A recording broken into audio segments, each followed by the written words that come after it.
ரொம்ப நாளா வந்து ஒரு பிசினஸ் பண்ணணும் அப்படிங்கிறது ஒரு நெடுநாள் கனவு. ஆமா. இதுக்கு முன்னாடியும் 2 பிசினஸ் பண்ணி ஃபெயில் ஆயிருக்கிறேன்.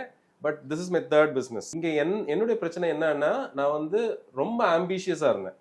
நெறைய செய்திரணும். என் கஸ்டமர்ஸ்க்கு வந்து எல்லாம் குடுத்துறணும். உள்ள கடைக்குள்ள வந்துட்டாங்கன்னா, அவங்க என்ன கேட்டாலும் இருக்கணும். ஃபார் எக்ஸாம்பிள் ஐஸ்கிரீம் இருக்கணும், டீ, காஃபி இருக்கணும், நூடுல்ஸ் இருக்கணும், பிரெட் ஆம்லெட் இருக்கணும், சப்பாத்தி கேட்டா சப்பாத்தி இருக்கணும், இட்லி கேட்டா இட்லி இருக்கணும். இப்படி எல்லாமே இருந்தது. என்கிட்ட உங்க கடையிலயா? பாஸ்தாவும் இருந்தது. உங்க கடையில? பாஸ்தா இருந்தது, சோ பர்கர்ஸ் இருந்தது, பீஸா இருந்தது, கூல் ட்ரிங்க்ஸ் அந்த இருந்தது, ஒரே கடையிலயா சார்? ஃப்ரெஷ் ஜூஸ் வந்து இருந்தது, சுகர் கேன் ஜூஸ் இருந்தது. ஆனா நீங்க அப்ப யோசிக்கலையா? ஐஸ்கிரீம் சாப்பிடுற யாருமே காஃபி டீ சாப்பிட மாட்டாங்க. பாஸ்தா சாப்பிடுற அந்த டைம்ல யாரும் சப்பாத்தி சாப்பிட மாட்டாங்க. பிரெட் ஆம்லெட் சாப்பிட வர யாரும் பர்கர் சாப்பிட மாட்டான். இந்த ரிசர்ச் எல்லாமே பண்ணோம். இந்த ரிசர்ச் எல்லாம் பண்ணாம நான் வந்து அந்த பிசினஸை வந்து டெஃபினட்டா நான் ஸ்டார்ட் பண்ணல. பட் அங்க வந்து ஒரு வேரிட் க்ரௌட் இருந்தாங்க. இதுல இன்னொரு பிரச்சனை என்ன அப்படின்னு சொன்னா, நான் வந்து 24 ஹவர்ஸா ரன் பண்ணேன். ஸோ 12 ஸ்டாஃப் இருந்தாங்க.